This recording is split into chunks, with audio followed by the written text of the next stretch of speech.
Hey LeBron, Mike Trudell. I wanted to ask you about the All-NBA thing before getting to Denver.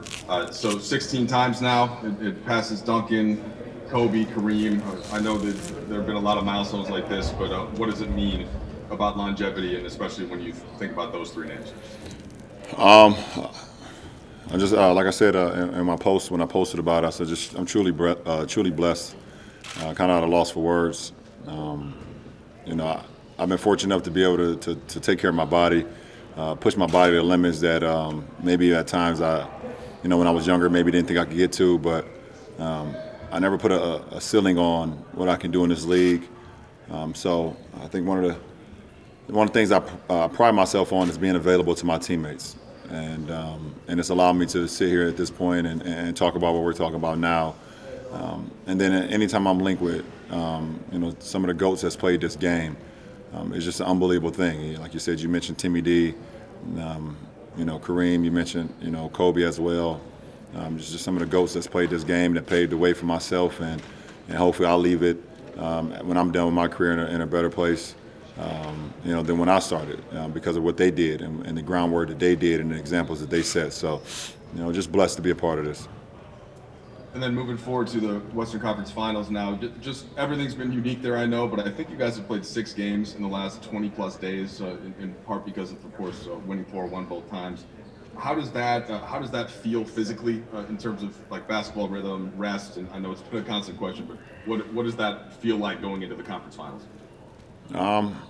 It doesn't feel like anything, to be honest. It feels like we're preparing for an extremely dangerous, extremely well coached, extremely, a great team in the Nuggets. That's been our only focus. But at the same time, we've also been, putting in our work individually before we knew who our opponent was. Getting our individual work in, getting our team work in, keeping our minds, our bodies, and our souls, just up to speed, and not losing focus of what the main thing is. And we're here to compete for a championship. That's what our mindset has been. No matter how many days we've had in between games, who our opponent has been, and we respect all our opponents because they're great teams. Hey LeBron, I have 2 questions. The first is, you know what it's like to come back from a 3-1 deficit and how difficult that is game after game to play 3 straight elimination games. The Nuggets have done it twice. What does that say about them as a team and as competitors? And my second question is your thumb okay? To the first question, very resilient, very confident, very driven, and very well coached team. And it takes a lot of energy, effort, and a lot of desperation to be able to come back from a 3-1 deficit. And they did it twice. And so the respect level is out of this world for what we have for this ball club. And that's how we'll go into this series, understanding what they're capable of and where they stand. Yes, my thumb is fine. And I don't remember what game it was in the Houston series. I tried to block a shot. My thumb got caught in the rim a little bit. So, just trying to, do the treatment and keep myself healthy for the game. So, but it won't affect me in any way, shape, or form. Hey, it's Dave. Michael Malone, you guys go way back, and you've always shown him love when you've been playing against him when he was the coach of the Kings or whatever. What allowed you guys to create that connection, that respect, that bond back when you were in Cleveland together? When you work hard in your craft and you see others working just as hard on their craft, it becomes organic and it becomes mutual respect. And I know how much Coach Mo put into our schemes, put into our productivity, and put into what we needed to do to go out and win ball games when we were together in Cleveland. And I saw that, and so the respect level and just seeing how hard that he was putting into his craft, it made it easy for me to grow a likeness to him. Hey LeBron, it's Bill. A lot of young guys on this Denver team, but there's at least one familiar face, I guess, in Paul Millsap, a guy who played in the playoffs a couple of times. Just wondering how you look back on kind of your guys' battles over the years and what you think it'll be like to see him in another playoff series and what he's done for them, especially over the last few games. Well, he's a winning guy. He was that in Utah in his early days. He was down in Atlanta, and he's here in Denver as well. And it's not hard to implement winning players into any situation, and that's why it's been so seamless for him. A guy who's always consistent, who does what it takes to help the ball team win, and there's always like a sense of calmness. He's a veteran. He's been in playoff matchups. He's been in big games, and like you said, for the young guys, it's someone that they can always lean on. All right, Allison, over to you. Okay, Kyle Goon. LeBron, obviously you have high expectations of yourself, and you're a unanimous first-team NBA guy. But I'm wondering, with AD and the way he works, is anything you've accomplished or any way you pushed yourself this year a reflection of having him around and seeing the way he works? I want to say no, because I've never needed anyone to push me. Sure.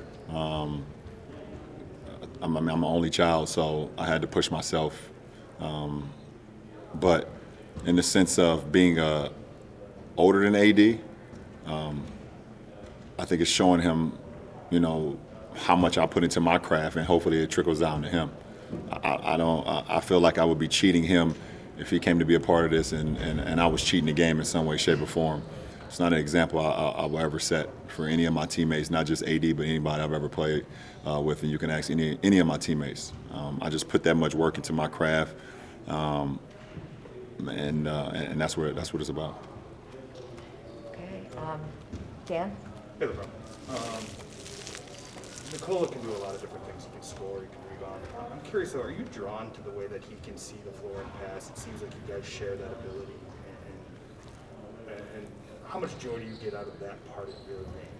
It seems like it fuels them a lot. No, it's probably the best part of the game.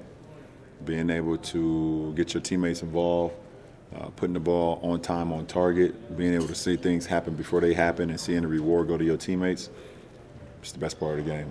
You see that in him? Yes. It's just infectious, when you have, the best player of the team or one of the best players of the team not really caring about himself at all for the better of the team. It sends a message to the rest of the group. Morgan. So a lot of sports is peaking at the right time going through the playoffs. Do you feel like you guys are peaking at the right time? And how is that playing into a team who seems to start their peak in a series more towards the middle as opposed to the beginning? Well, it's great to be playing the way we're playing right now. I mean, it's the postseason, and that's when you want to kind of hit your stride. We still have a ceiling that we feel like we can get better. And it's our job to not put a cap on where we can go. So we know as the series goes on, we start to get more and more comfortable with our opponent, with our schemes, with our system, of what we want to do. And we hope we can continue that in this series. And starting from game one, being as great as we can be, and then figuring out ways we can be even better going into game two, and so on and so on. Okay, and I think we just have, unless there's any more here, guys? I'll do. Sam? Ron, I'm curious, that Clippers-Nuggets Game 7, we were pretty shocked by the way it ended for the Clippers. You've got a different filter, a different view. Were you surprised? I really don't have a comment about it.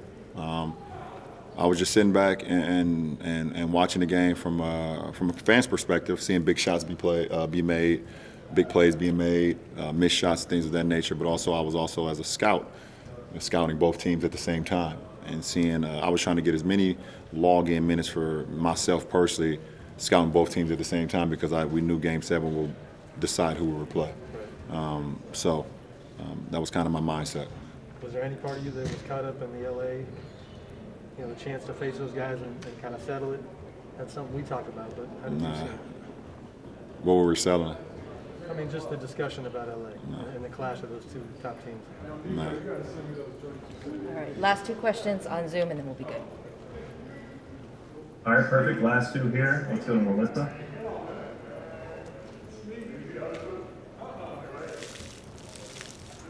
Melissa, you with us? I'd only heard stories about the. Okay, Melissa, we're having a hard time hearing your mic, so let's go to Mark Medina. Hey, LeBron, Frank was praising you and AD not just for your talent, obviously, but the way that you guys set the tone throughout the season with creating a sense of urgency with the club, you know, in practice and film sessions, games. How did you approach that overall this season? I mean, it's just who I am personally. I didn't like the way the season ended for us last year, especially myself, you know, with the injury and things that I went through last year personally, and then with our ball club, I didn't like the way that ended. So my mindset coming into the season was already pretty much locked in just from the summertime of me putting in my work and me training, getting up at 4 a.m., training before I was shooting Space Jam and things of that nature.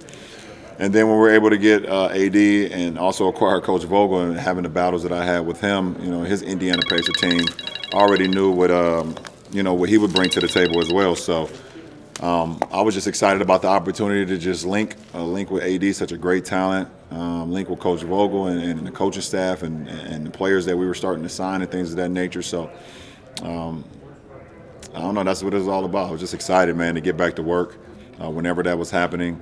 And it's just like I told you guys earlier in the season, my mom told me don't talk about it, be about it. So I didn't really say much. I just go out and do your job and live with the results.